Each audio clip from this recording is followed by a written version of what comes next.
आज दुनिया का हर एक व्यक्ति अपने मन को शांत करना चाहता है, क्योंकि अगर कोई व्यक्ति थोड़ा भी समझदार है तो वह कम से कम यह तो जानता ही है कि उसकी लाइफ की सभी टेंशन, सभी परेशानियां वो उसके अशांत मन के कारण ही है।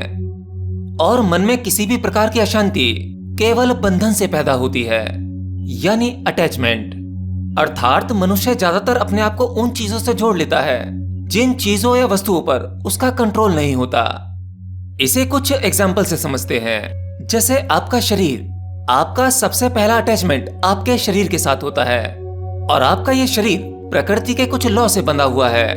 ये काल यानी समय के दायरे में ही चलता है, अर्थात आपकी बिना इच्छा के इस शरीर में बीमारियां भी आती हैं, शरीर में पीड़ा भी होती है, और समय के साथ साथ शरीर बूढ़ा भी होता है। जन्म से मृत्यु के इस प्रोसेस में आप अपने शरीर के माध्यम से बहुत सी परेशानियां भोगते हैं, बहुत से दुख दर्द भोगते हैं। और दूसरा है आपका मन, जिसे आप चाहकर भी नियंत्रित नहीं कर सकते। बेशक आप किसी चीज से अटैच ना होना चाहें, लेकिन ये आपका मन आपकी परमिशन के बिना ही आपको किसी भी वस्तु, विषय या व्यक्ति के साथ में जोड़ देता है। वहां ये अपना ही मानसिक बंधन बना लेता है, जो विचारों और भावनाओं के रूप में कभी आपको खुशी देता है तो उतना ही दुख देता है। यानी आपकी बेलगाम इच्छाएं और चाहत आपको कभी स्थिर नहीं रहने देती। कई बार लोगों के मन में नेगेटिव विचार बहुत आते हैं। कुछ लोगों के साथ में ये नेगेटिव विचार इतने ज्यादा बढ़ जाते हैं कि वो अपने जीवन को ही नष्ट कर देते हैं। असल में आप अपनी बुरी परिस्थितियों पर ज्यादा ध्यान देते हैं, इसलिए आप और नेगेटिव होते चले जाते हैं। आपको अपने जीवन के स्रोत को पकड़ना होगा, आपको अपना मन और श्वास को पकड़ना होगा। यानी आप जो अपना ध्यान नेगेटिव विचारों में लगाते हैं या अपनी खराब परिस्थितियों में लगाते हैं, तो ध्यान की शक्ति से आपके नेगेटिव विचारों को और शक्ति मिल जाती है, जिसके कारण आप और ज्यादा नेगेटिविटी से घिर जाते हैं। आप कभी खराब परिस्थिति में अपने आप को जांचने की कोशिश करना। आपकी कोई भी खराब परिस्थिति या नेगेटिव माइंड केवल जब ही होता है जब आप उस पर ध्यान देते चले जाते हैं।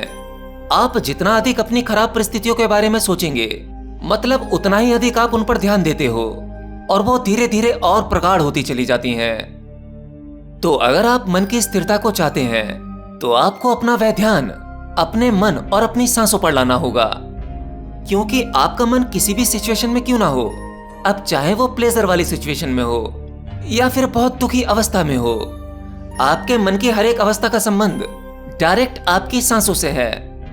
तो आप अपना वो ध्यान जो फालतू के विचारों में लगा रहे थे, चिंताओं में लगा रहे थे, केवल उसकी दिशा बदलो। वही ध्यान आप अपनी श्वास पर लगाओ।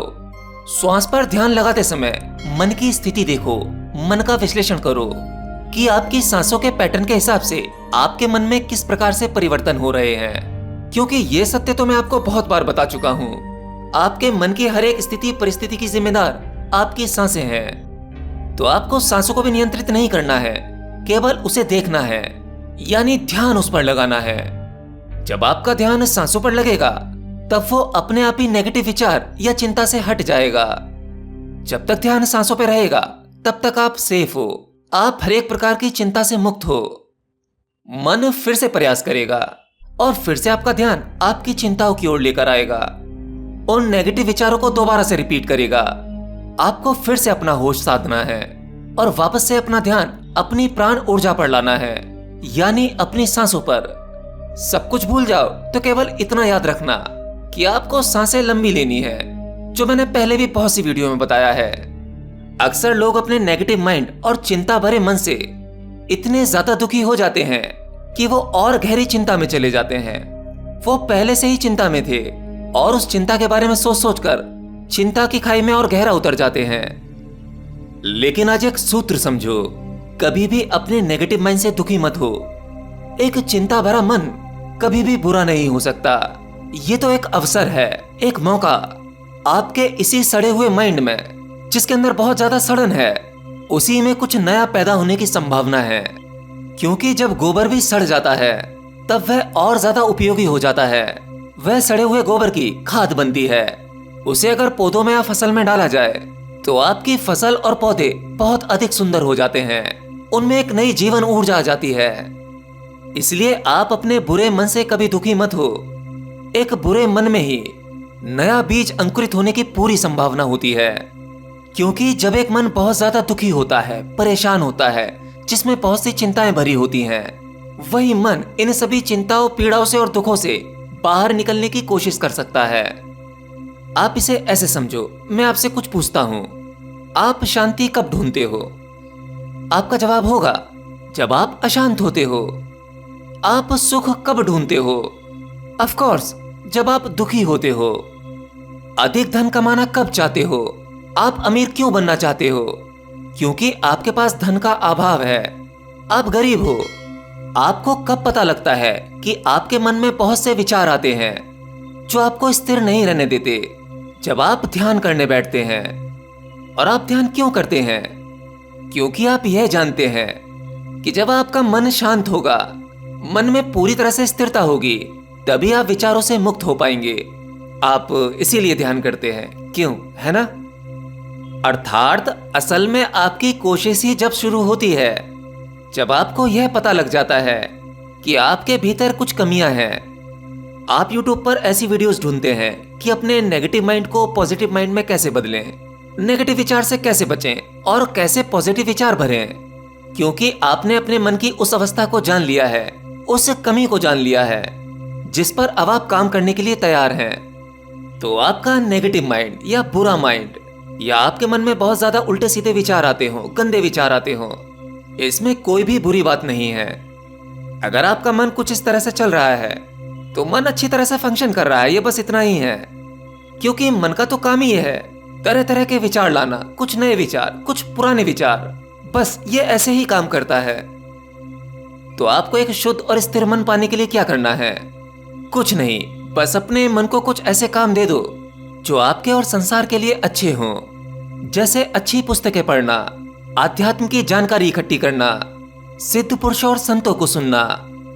जब आप आध्यात्म की कोई बात सुन लेते हैं और वो बात आपको अच्छी लगती है, तब आपका मन उसके बारे में सोचने लगता है, वैसा आचरण अपनाने की कोशिश करता है। अगर आप किसी आत्मज्ञानी की कहानी सुनते हैं तो आपका मन उस जैसा होना चाहता है। अगर कोई धार्मिक किताबें पढ़ते हैं तो वेद, पुराण, भगवत गीता, रामायण, इन सभी किताबों में आपके द्वारा पढ़ी गई वो बातें आपके मन को प्रभावित करती हैं। और आपके द्वारा उन किताबों में पढ़े गए कुछ अध्यायों में आपको कुछ बातें अच्छी लग जाती हैं, यानी कुछ बातें आपका मन आपके लिए रिपीट करने लगता है। तो आपके मन को एक अच्छा काम मिल गया। धीरे धीरे वही मन आपकी संगति बदल देगा। अगर आपकी अच्छी संगत होगी तो आपको अच्छे विचार सुनने को मिलेंगे। लेकिन आपका मन कितना भी धार्मिक क्यों ना हो जाए, वह आपको आत्मज्ञान नहीं दिला सकता। लेकिन हाँ, यह आपकी शुरुआत अच्छी करा सकता है। क्योंकि मन चाहे नेगेटिव हो या पॉजिटिव हो, अहंकार उसमें बना रहता है। आपको कहीं से कुछ आत्मज्ञान के रहस्यों के बारे में पता लगा तो मन में एक अहंकार उठ जाता है, आत्मज्ञान ये क्या चीज है, मैं इसके सभी रहस्य जान के रहूंगा। अब उस अहंकार के चलते ही सही, कम से कम आपको सही दिशा तो मिल ही जाती है। किसी ने कहा कि ईश्वर को पाना ही मनुष्य का परम धर्म है, तो मन कहता है, ईश्वर, क्या इसे पहले किसी ने पाया है? तो आपको जवाब मिलता है, हाँ, कई पुस्तकों में लिखा है। तो आपका मन कहता है कि जब पहले भी से कुछ लोग पा चुके हैं तो भला मैं क्यों नहीं पा सकता, मैं भी उस ईश्वर को खोजूंगा। यह भी मन का सूक्ष्म अहंकार है। लेकिन अहंकार ही सही, खोज तो शुरू हुई। तो मित्रों, दुख के बाद ही सुख आता है, अज्ञान के बाद ही ज्ञान उत्पन्न होता है। और आपका दुखी, अस्थिर, अशांत मन, उसी में परम शांति की संभावना छुपी है। तो अपनी सांसों से शुरुआत करो, ध्यान को वहीं लगाओ। सांस सही होगी तो मन स्थिर होगा, मन स्थिर होगा तो वह स्वतः ही शुद्ध होगा। तब उसमें कुछ नेगेटिव या बुरे विचारों जैसा कुछ नहीं होगा, वह स्थिर होगा। और एक स्थिर मन में ही उस आत्मा परमात्मा का ज्ञान समा सकता है। क्योंकि मन की स्थिरता का अर्थ ही यह है कि वो है ही नहीं। जब वो नहीं तो केवल वह परम सत्य बचता है।